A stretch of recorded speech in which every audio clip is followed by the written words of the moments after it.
Good evening. Welcome to the August 7th, 2019 meeting of the Conservation Commission. If we can all stand and salute the flag, please.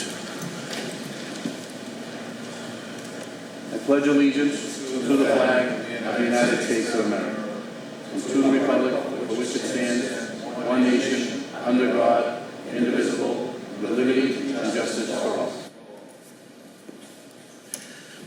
All right, first item is roll call. Commissioner Heather Leger.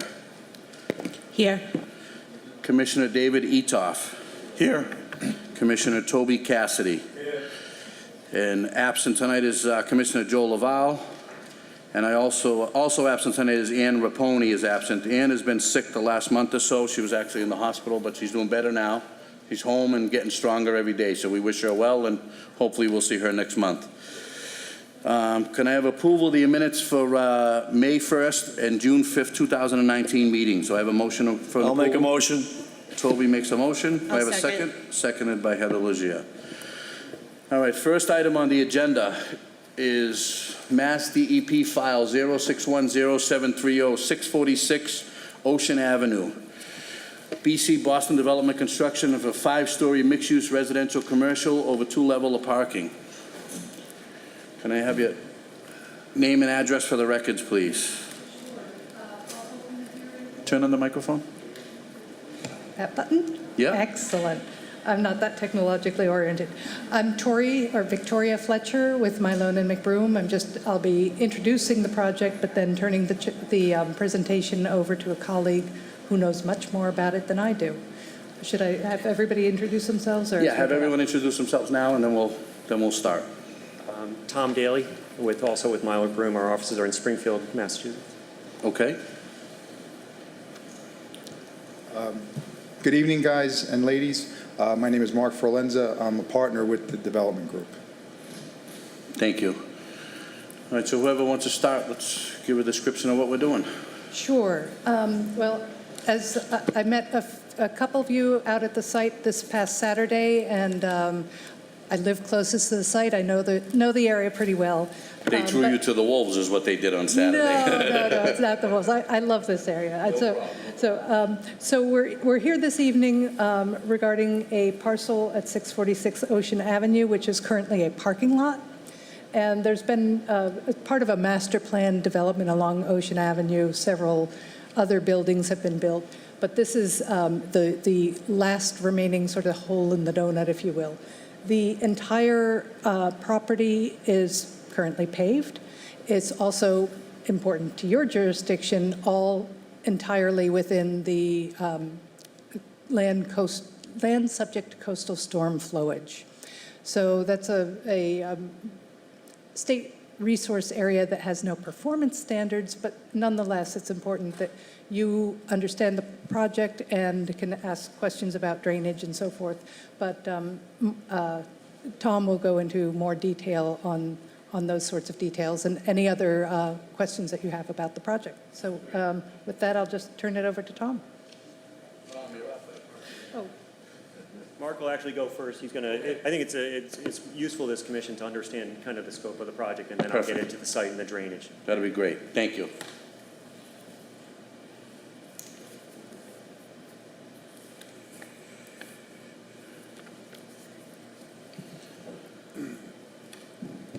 Good evening again. Mark Forlenza with the developer, one of the partners with the developer. Thank you for hearing our application here tonight. It's myself, and you've met Tom, and we'll be going through the stormwater calculations. I'm just going to give you a brief overview of the project, the units, what the count is, some of the amenity space, and that sort of thing. The first thing I'd like to say is, as you know, this is what we're proposing for the site is a luxury apartment home community of 209 apartment homes, the majority of which, 80% of which, are studios and 1-bedrooms. There's 106 studios, and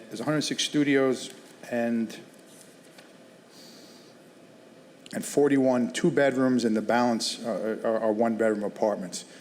This building is a 5-story building over 2 stories of structured parking. The parking, like you see on the beach right now, is all above grade for a variety of reasons. Above the 2 stories of structured parking are 5 stories of wood frame residential apartments, sort of situated in what I would call a sort of a flat A, in which there's an interior corridor, there's an interior open space, and then which opens out into a pool. And as we go through these quick pictures, you can see what I'm talking about. The building, as you can see, is a very attractive building. On the front is a U-shaped building, and on the sides are 3 stories, which abuts our neighbor, given the appropriate setbacks. The building itself, as I said,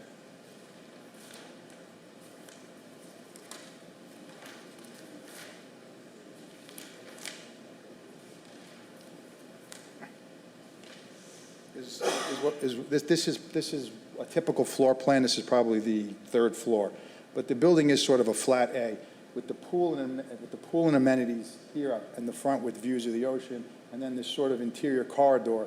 It's not corridor, but this interior open space, which people will be able to pass, through the passive, recreation inside, through, leasing off, through an amenity area such as, the workout room, and through the pool. So this whole space is the central of our community.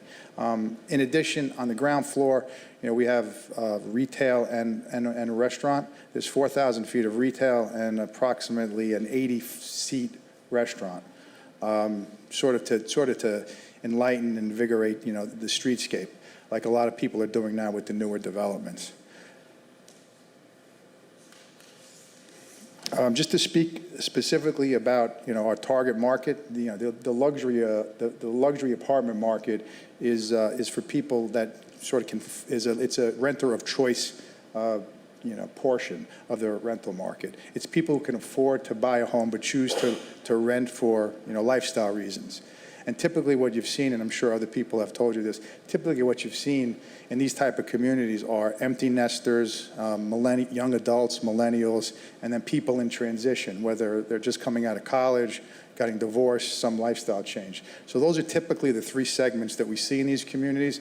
This community itself is specifically targeted to millennials. And what you'll see in the plans, and I have handouts for you, which you can take home. I'll hand out after the brief presentation. What you see in our plans is the units are, quite a bit smaller than the average on the street. So the studios average anywhere from 400 square feet to 600 square feet. The one bedroom slightly larger, and the 2 bedrooms, at most 1,100 square feet. So in general, the average square feet of each apartment home is less than 700 feet, which is a little bit different than what's the competitive buildings are on right now. So that's what we think our niche is with this product. And the amenities will be tailored, specifically for that group. That's why we have a lot of open space. That's why we have a lot of community space. That's why we'll have, an inside, bar area or a wine room, all those things that kind of attract that sort of age-targeted group. And so that's about it for sort of the description of the project. If you have any questions on the retail, I know there were some questions that you guys had over the weekend. Do you have anybody in mind that's interested in the restaurant or anything yet, or has it gotten that far yet? I don't think we're going to have any problem attracting a restaurant. Yeah, I'm sure you won't either. Just wondering, just curious. Yeah, this retail is only 8,000 square feet out of approximately 150,000 square feet. It's such a small component of the overall project size that we will take the right tenant for our mix, because we don't consider sort of the street retail sort of a money-making. It's sort of an amenity to the building. So we will get the right restaurant that caters to the right demographic in our building, and that's how we'll also do the retail. We'll probably do something like a general store on the other 4,000 feet of retail, something like that. But that's not even 100% yet. And that's for sure. You're definitely going to have a retail component to this. I know there were some other questions on Saturday about the general overall. Well, there were a lot of questions about parking. You're planning on 1 spot per studio. I was trying to look at some of the numbers. I was a little bit confused. Could you elaborate on that? Yeah, sure. I think was there a total of 242 parking spaces? I think there's a total of 242 parking spaces, which comes out to be 1.1 something per dwelling unit. Around that. I might even have it here. Yeah. Yeah, so we looked at this pretty thoroughly, just to take a step back. So what we did prior to going in front of the site plan review is we did a parking study at the building next door to see what their utilization was. So we went on a Sunday night. Tom and a traffic engineer went on a Sunday night, which is when the utilization of the parking is at its most. And we took the count of the cars on a variety of different times on Sunday. And what we found with the utilization at the Vanguard, it was about 0.86 per unit. There was a lot of open spaces. And we've heard feedback that they're open spaces because they're charging for spaces and they charge on the street. And so we've looked. Well, we didn't know that when we did the study, but we saw a utilization rate of about 0.86. So we're proposing 1.1 something per unit, based upon those studies and based upon a variety of other things. So we met with the police chief before we submitted to the site plan, probably 6 months ago, and we got his blessing on the parking, because he's the one that kind of has to deal with some of these parking problems.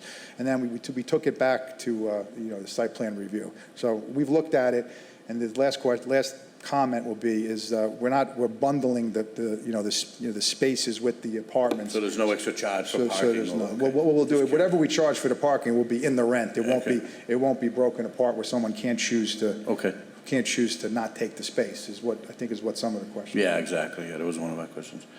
And how would you accommodate people who are using the restaurant? So you're saying you're planning on most of the restaurant patrons being from the development, but Mostly street traffic, yes. It'll be mostly from the development and whatever other building will go into that restaurant. That's correct. but that's in our anyone count. else is on the street then? Anyone Say coming again? in to use the restaurant is now on the parking on the street? Well, most of it will be walk-up parking. Walk up. Any other questions about the project before we get to the stormwater guy and torch him? Which apparently you wanted on Saturday. Sorry. No worries, no worries. Any other, no, if we can move on to the next, to Tom, will be good. Sorry, I didn't mean to take that long. No, that's all right. I actually just got to do one housekeeping thing. I need to make a motion to open up this hearing. I didn't do that yet. I need a motion to open up the public hearing, which we've already I'll started. make a motion. I'll second. And seconded by Dave, okay. Sorry about that. Another matter of housekeeping, Yeah, I need those two, please. Thank you. Once again, for the record, Tom Daly with Milan and McBroom. So the parcel before you this evening, you walked it, you were on site, but just as it is a public hearing, this is an aerial photograph representing the site. The site is just shy of 1.4 acres. We have the railroad located to the west of the property. We have Ocean Ave on our east, and this is an outdated aerial, obviously. You have a brand-new apartment building to the north, and then probably 80% complete probably on our southern flank, really sister buildings. Across the street, we have the DCR police station and the road. Today, the site is generally paved door to door, and it's used for a commercial parking lot. The site is flat, but there is some slight topography to it. So the elevation of the road is about elevation 6. The front portion of this is also elevation 6, but the lowest point in the site is the rear is about elevation 5 near the railroad tracks, where there's a drainage structure and a manhole located to the rear. There's a small portion that does drain onto Ocean Ave, but primarily all the water flows towards the railroad tracks under existing conditions. There does not appear to be any stormwater management controls. It's just a catch basin that goes off to the back due to the circa of the year it was built. As Tori indicated, one of the reasons we're here before this commission is it's located within the FEMA flood zone. It's in the AE zone, and at AE zone, where this is the parcel, I kind of sketched out the best I could. The elevation is elevation 12, so we're at elevation 6. Floodplain elevation is elevation 12. As Mark indicated, the application before you is for a new mixed-use building. This in the gray shade shows the building. This is kind of an outline of that amenity space that Mark indicated. We are locating the main driveway into the parking garage, so you'll won't really see the parking garage. It'll be behind both retail spaces that are located here and here, and then also there's some leasing and some other amenity space, but really you have parking behind here plus another floor above. And really, we had to set our driveway here because our two neighbors kind of set their driveway right at the property corners. We had to get separation so you wouldn't have two cars conflicting as they came out of the two adjoining. We do have a smaller driveway here, but that's really our secondary access. Quick question, Yep. I'm sorry on that. Loading, are you going to have any need for loading zones for your amenity for the retail space? We do have on-site parking here that would be used for loading the retail. They also can back and get into here. In moving, when people move? Correct. Okay. And what we find on the moving thing is it really has to be managed in an urban environment. It's not like college where everybody shows up on one day. They get leased as they go. And then also not everybody has the same 12-month lease. So it tends to be, but in an urban environment or a parking restricted environment, it has to be managed. So there will actually be leasing staff on there that is able to do that. And we will have a streetscape across the front. We're going through your design review board, but we're trying to mimic the streetscape on the two adjacent. So when you walk down there, it feels like a uniform approach to it, like it's so we're trying to pick up details that they also have. But we did meet with the DCR today, and they're talking potentially creating a design guideline for Ocean Ave that if timing is appropriate, we'll pick up some of those details, so we're part of that. Here we are. So as we come to stormwater. So today, we actually have a decrease in impervious coverage off this site. So about 5,300 square feet of decrease of impervious coverage. One of the important things that we're talking about here is while it's really a change in impervious coverage. Today, it's just a parking lot with a lot of cars. Our impervious coverage is going to move to roof area, which generally tends to be cleaner than parking. Our parking will be underneath, out of the elements. And so in that parking, we'll have to go through a water separator before it discharges. But in terms of the overall drainage approach to this project is as I indicated, we actually have a net decrease in impervious. So overall, we actually have a decrease in runoff too. But we have to meet the state's requirement for groundwater recharge. So it was very helpful. The engineers from the adjacent property shared some of their plans, and we used that a little bit as a roadmap.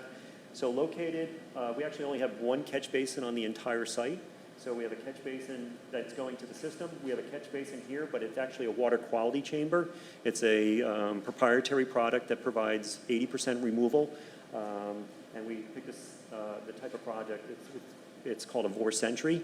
And that will clean the water before it even goes into here. Then we have galleys. So these are underground concrete chambers that are open to allow infiltration and groundwater recharge. They're designed per the state standard of the flow. And we've stacked these up along the perimeter here to provide, once we're kind of spreading that flow out so it's not concentrated in one area. And then these are also located above the groundwater elevation. So we tried to pick a very shallow galley system so we didn't penetrate into the groundwater. And then it comes back through here, and actually the pipe goes back into the building because we were working with the city. There's actually a water main that runs right through the middle of the property. So one of the things we have to do is relocate the water main around the property. The city was asking for a certain separation between us. They don't want to damage our pipe if they ever have to fix that water main. So we'll come back into the property, inside the building, and then we'll tie back there's an existing 8-inch pipe that goes along the rear of the property. This is the same 18-inch pipe that the other two properties tie to. Ultimately, this 18-inch pipe goes about middle of this property, crosses underneath the railroad tracks, and then I believe there's a ditch and a wetlands back through there. So we are providing and all the roof drainage is discharging into this galley system. So we're providing water quality through this, And then the only other catch basin in the road we're doing is really, it's because we did a bump out here to protect the free parking spaces. It's really a relocation of existing catch basin that's there today. We're not really sending, except for the sidewalk itself, we're not sending any water to Ocean Ave. We're actually showing a slight decrease of flow to Ocean Ave. So we had to, and as we talked about is in terms of floodplain, the first parking deck, the first parking level is at elevation 6. And as I said, this site is elevation 6. So really, we're not doing much excavation. It's really just set on the grade as it is. Then we have the second level, and all the residential units are clearly above the floodplain in terms of that protection of that natural resource. And we have, and as part of this project, we will provide perimeter controls. Obviously, an important thing of stormwater management is that temporary impact that you may have on water resources down below. And so we'll ring the site with perimeter controls during construction. But the nice thing about this project, once it starts going vertical, your potential for erosion is significantly decreased. And as we talked about, this stormwater system is designed for that frequent storm, that storm we get every week. The goal on water quality is hit the 90%, hit that water quality, and then also even when you get hot water off the roof, you're cooling it down by providing infiltration. But we are showing that we have a decrease in runoff here from the 2 through the 100-year storm event. So we're really looking at quantity and quality as we approach this drainage design. With that, I'd be more than happy to answer any questions the commission may have.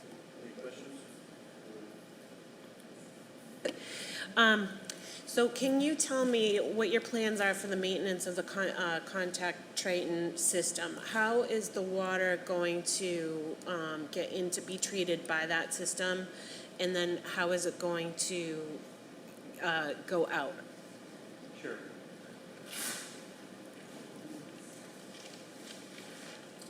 I did warn you and told you to be ready for these questions. I didn't see where it was located, like Yeah, on the plan that I was given.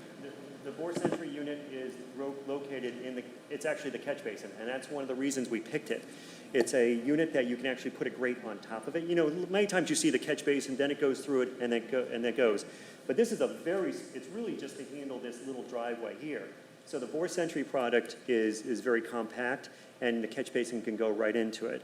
And we show on detail sheet SD2 is the detail of it, and it'll be sized for the impervious coverage. What happens is it will be embedded into the overall maintenance program of the overall project, and because this is apartments, it'll be owned and there'll be a maintenance company that does it. So we're recommending that twice a year, in the spring and in the fall, that get inspected and cleaned out. And as you may be getting to is, the better you clean this out and more frequent, the less impact it's going to have. You know, it's better to clean this frequent so you don't have to waste, bother with that. So this will be enveloped into the overall maintenance plan. It'll go along with sweeping inside the parking lot, probably looking at that oil water separator, and we'll put together a narrative that actually gets embedded into the maintenance program. So the roof drains, sorry about that.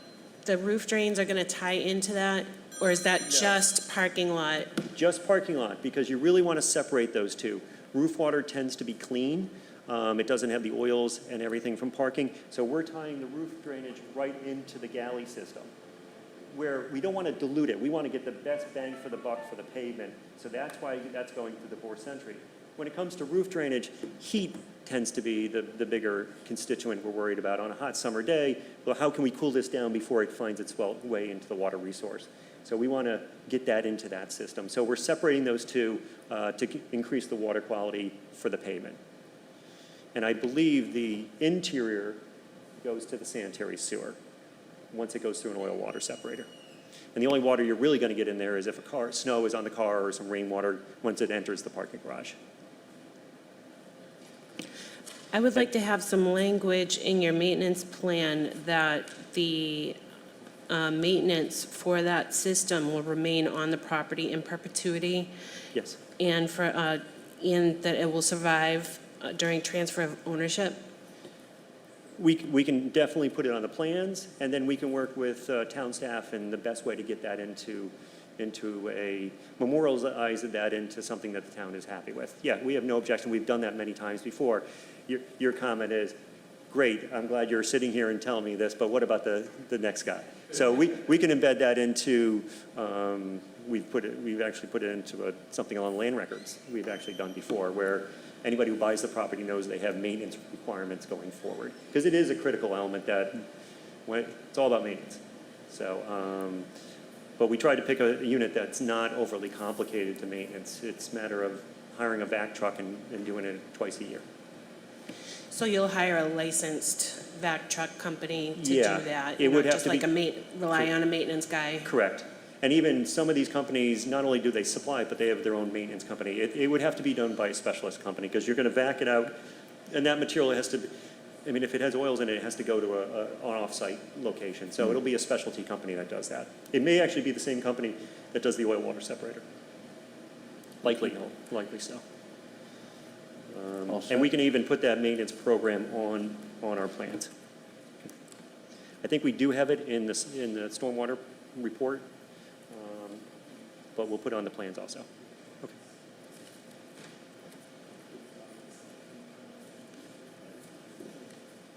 Thanks.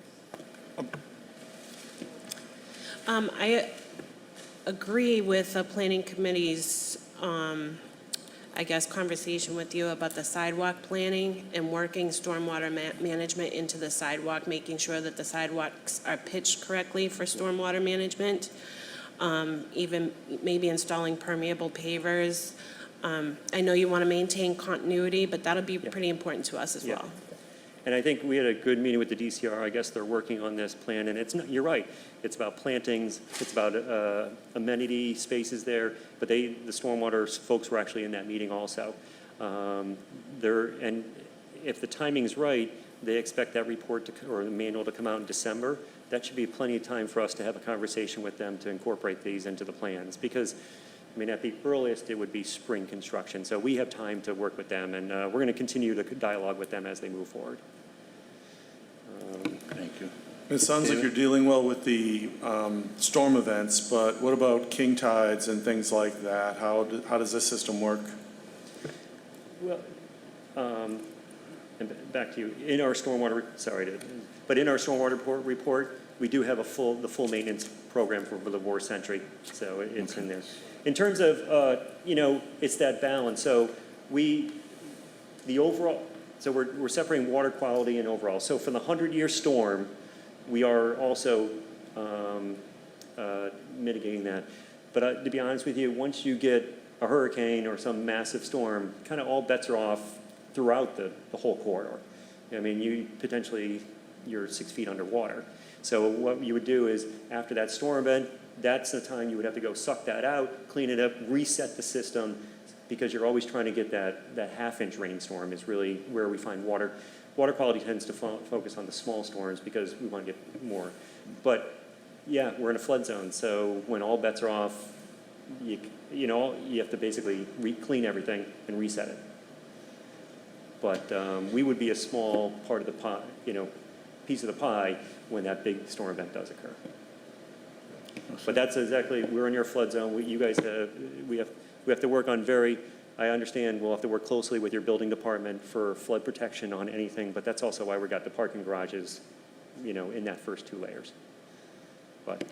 And maybe that's a part of the maintenance thing is, in that maintenance manual is, after you do get a flood event, what do you need to do? Do you need to clean this out? Do you need to do an inspection, pop the manholes, make sure it's back and up and running and there's not clogs in there that would have, so it's probably a reset on that approach.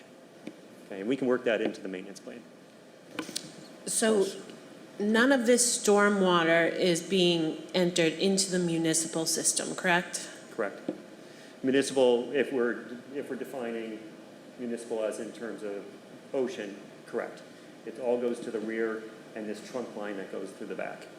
Okay. And none of it's going to go out into the ditch either? Well, eventually it does get there, but it's 3 properties away. That's where it naturally goes today. So it's... We should talk to the DPW about how that's Yep. gonna affect them?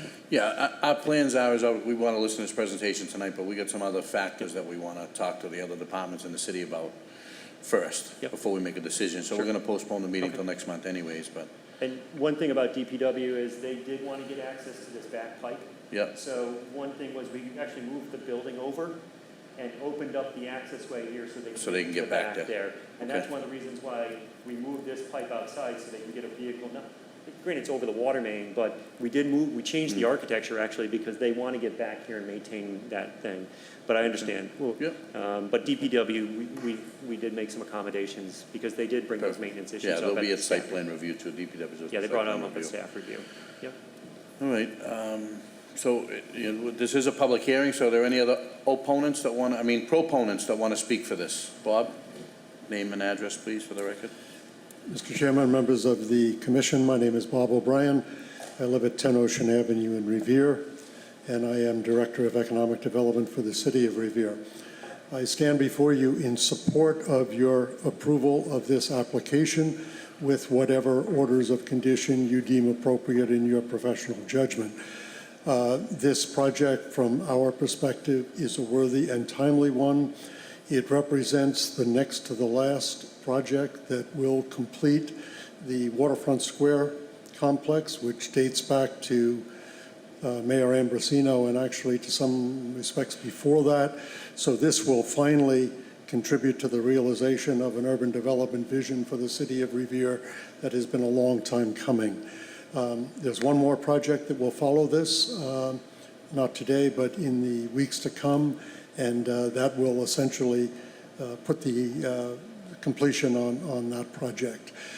Beyond that, I want to particularly note that this development team and this developer, as well as the property owner, Al D'Amico, who is with us here tonight as well, should be commended for having reached out to the city early and often, not just to me and my department, but to Ward Councilor Novoselsky, to the mayor and others, and has been working with us closely over the months to make this a good and responsive project. And I think the presentation here suggests that that is exactly what it will be. To put it in context in terms of where we are in the approval process, the project came before the Site Plan Review Committee in April for the initial presentation, which did involve substantive discussion on a number of elements, as has been suggested, including parking and others. But essentially, the Site Plan Review issued a letter of denial, which allowed them to move forward to the Zoning Board of Appeal with a number of variance petitions, which were approved by the Zoning Board of Appeal at their July meeting just last month. I would note with regard to the parking, Mark addressed that to some extent, and the question was raised. The parking that was approved by the Zoning Board of Appeal was a little bit more than 1.1. As Mark indicated, quite apart from the Vanguard, which is a special case because it's not only had separate charges for parking, which now, by the way, has completely changed. They have, as a result of their own ZBA appeal, now agreed to conform with the practices of all of the others.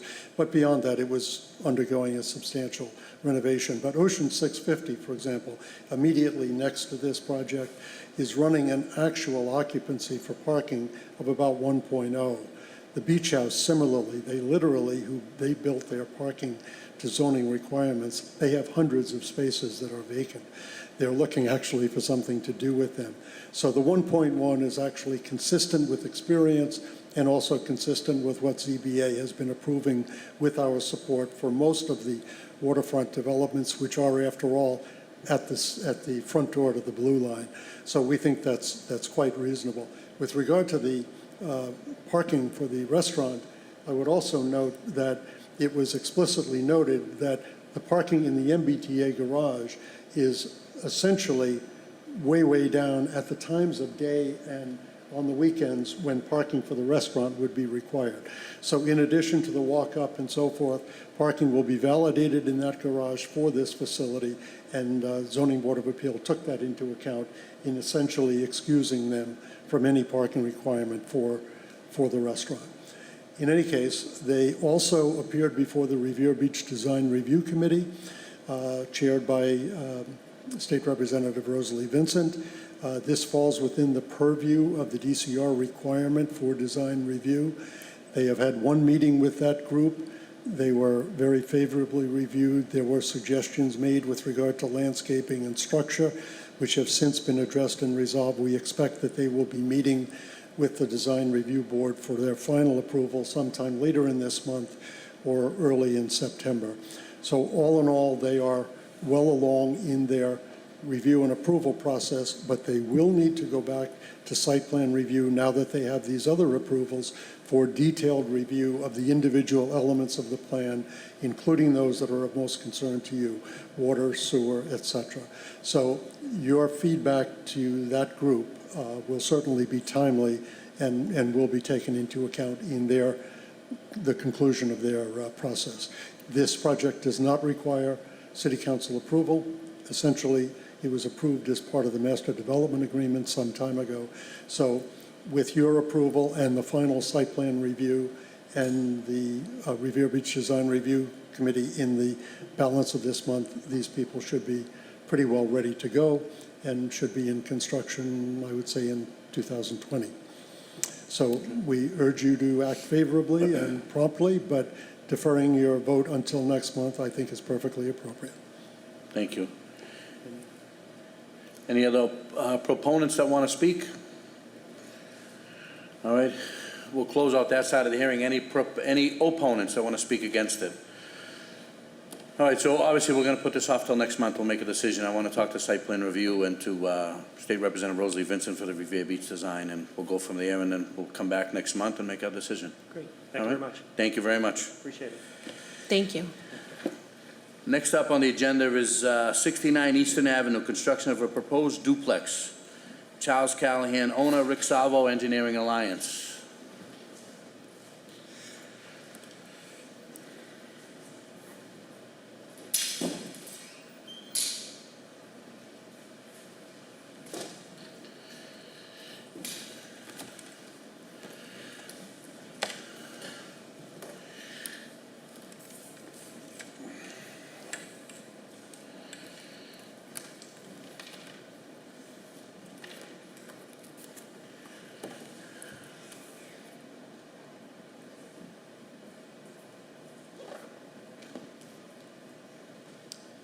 Thank you, Mr. Chairman, members of the Commission. For the record, Rick Salvo with Engineering Alliance. Here this evening on behalf of Chuck and Dave Callahan, who are the owners of the subject property that's directly adjacent to number 69 Eastern Avenue. The subject parcel is 40 by 100. It's a vacant lot right now. There's nothing on the property. And it is on the outskirts of the 100-year floodplain. If you take a look at the FEMA map. Yeah, we got about 3 inches that's in the flood zone, or so. Yeah. Something. You can see the FEMA line comes right here, and we're right on the edge of the outer AE zone, which is elevation 11, NAVD 88. And it's also represented by this blue line here that's taken right off of the actual field survey that was performed by Audie and Dwyer for the subject property. So the proposal for this lot, the topography varies from about elevation 11.5 to 10.5. So we're literally this far into the floodplain, 6 inches. So what the proposal is to construct a small curb wall along the property, raise it the grade that's 6 inches, which would remove this property from the flood zone, allow for the construction of the duplex, allow for the duplex to be built such that would have zero interaction with the floodplain based on coastal resiliency and planning for sea level rise. It's been sort of the right thing to do in these floodplains in terms of flood management, is to just try to be able to avoid the connection to the floodplain whatsoever, especially with such a modest fill. Obviously, it's a coastal floodplain. The majority of the reason why there are no performance standards to that coastal floodplain is because the tributary watershed area is the Atlantic Ocean. If it's going to cause a flooding event to elevation 11, it's going to flood to elevation 11, whether there's a small fill there, whether there's a slight depression there. Either way, it's going to flood to that same elevation 11. We are proposing a dry well down here. This is less than 4 units. As a result, it's not subject to the DEP stormwater regs. Nonetheless, we are trying to do our part and manage the rate of runoff from the smaller storm events. There'd be 2 curb cuts along the front to allow for the parking for each duplex units, a walkway. Utility connections will be made all completely outside of the floodplain to their respective mains. We've been to site plan review already. Obviously, that's how we got referred here. So our next step would be to get an order of conditions. Once the lot is constructed, we would then file a letter of map revision, LOMR-F, which is when you add fill, and get this property removed from the floodplain. So I guess with that, I turn it back to any questions or comments that you have. I actually just, we got to do a motion, to open up the public hearing, which I forgot again, so. I'll make the motion. Second. Toby makes the motion, Heather approves it, okay, seconds it. I don't have to Any repeat all questions that, from the do I? commissioners? It's late in the day, I've been up since 6 o'clock. Any questions from the commissioners? Do I have a motion to approve motion to approve? I'll make the motion again. Toby makes a motion to approve, do I have a second? I'll second. Seconded by D.B. Tough. All right, so as you know, there's no DEP file number or Yeah, anything yet, so. so as soon as we get that, I'll get it Yeah, when we over get to you. that, I'll give you everything you need. Appreciate it. All right, Thank you want me, I'll mail it to you, I'll call you when it's ready, you Yeah, can it's pick it done, up we'll or come pick it whatever. up. All right, perfect. Perfect, Sounds thank you good. so much. Thank you, no problem, guys. Thank you. Do I have a motion to close out the public hearing? Motion to Make a motion. close? Motion to close. David, all right. Thank you, guys. Thank you, buddy. All right, next we got is 48 and 50 Sherman Street. You guys want to come up? I know we had a little conversation before. Nice Everyone, How are you? What is your name for the record, please? Yivu, The Mia's campaign. So we know what the problem is, and I know the whole street has a problem, and I don't want to add to it, and I don't want to hurt anybody. So, but with you guys putting in that asphalt, it's making other properties flood. So we got to come up with a solution. The solution, there's 2 solutions. One, rip up the asphalt and put something down that the water flows through, which is a lot of money. We don't want to do that. The other is to put some sort of a drains on the end of the driveway and the edges of the property so it doesn't flow to other people's properties and Okay. it doesn't flood them. I don't want it done tomorrow, but I want it done in a timely manner. 30 days, maybe, you can figure out something, let me know what we're gonna do. And, let's get it taken care of. Once it's done, then I'll come out and look at it. If it's okay to me and we're not flooding and, we have one of the neighbors here, if it's not flooding her property and she's happy and everyone's happy, then we move on and life goes on. we're thinking that if is it okay to put also the asphalt to the next door? Because look like her base right way is kind of lower than us. That's why the water flow through into her house. Yeah. So, besides your suggestions, we wonder if is it okay if we pay also, make it even so that the water not flow into her house? Is Why it don't another we do this to solution? make it easier for everybody? But it's kind of hard to explain it here and talk about it. Why don't we plan a time where we can all come out there and meet with the Okay. neighbors and everything, and let's come up with a solution. You know what I mean? If you guys want to meet out there as well. The normal standard for the city of Revere is the ordinance is to not use regular asphalt. You need to use something that's pervious that the water flows through. So I don't want to add more asphalt or it's just going to flow to the next property. Okay. But let's come up with a solution, and I don't mind meeting there sometime to discuss it, and let's figure it out, and let's make everybody happy. You know what I mean? So you mean us and you and us. another neighbor? I'll come out there if any of the commissioners want to come, and if any of the neighbors want to be there, we can sit and figure it out. Yeah, I guess If we can that's figure out better. something you guys can do to keep the neighbor to your right happy and the neighbor to your left happy in the street, then I'm okay with that. I don't Okay. want to, like I said, I don't want to fine anybody, I don't want to hurt anybody, I just want to make sure everyone does. And the street in general has a problem with flooding, the Right, whole yeah, street. it's already- That's a whole city issue that we got to take care of. Yeah. But by you guys paving that, it just added a little bit to the problem, and I don't want to do that anymore. So Okay. maybe we can communicate the next few days, me and you, and we can plan a day to come out there and meet with everybody. Michelle, I don't know how you are as well, if you're okay with that, you know what I mean? So let's, maybe you can call me tomorrow. You have my card, and let's plan a day when can you guys, do you guys live there, or you guys live in Malden, right? You guys don't live there? Yeah, just 5 minutes from there, so All right. anytime. Can you meet Saturday morning? Sure, around what time? 9 o'clock Saturday morning, 8:30, 9 o'clock Saturday morning? Yeah. Yep. Whatever's good for you. I don't want to, so So we'll you say, work Saturday and Sunday too? I work every day. I never stop working. So, So let's say 8:30 Saturday morning. Let's Okay. come out there and meet. I don't want you to rip up this asphalt. It's going to be a lot of money, but I want to Right. keep everybody happy in the neighborhood. So let's meet Saturday morning at 8:30. here or where? No, on the property. On the property? Okay, We'll meet in front of your house Saturday morning at 8:30. okay. All right? And then This we'll just- Saturday, right? Yeah, this Saturday, which is what's today, so it'll be the 10th. 10. So it'll be the 10th. Saturday morning at 8:30, let's meet. I'll make sure all the neighbors are notified let's come up with a solution Okay, and figure sure. this out. All Okay. right? Yep, thank you. We'll see you Saturday morning. Okay. All right, thank you. All right, with that said, we have a motion to close, to adjourn. Motion to adjourn the meeting. I'll make a motion. Heather makes a motion. We have a second? I'll second. And seconded by Dave. Okay. All right, we are all done. Thank you.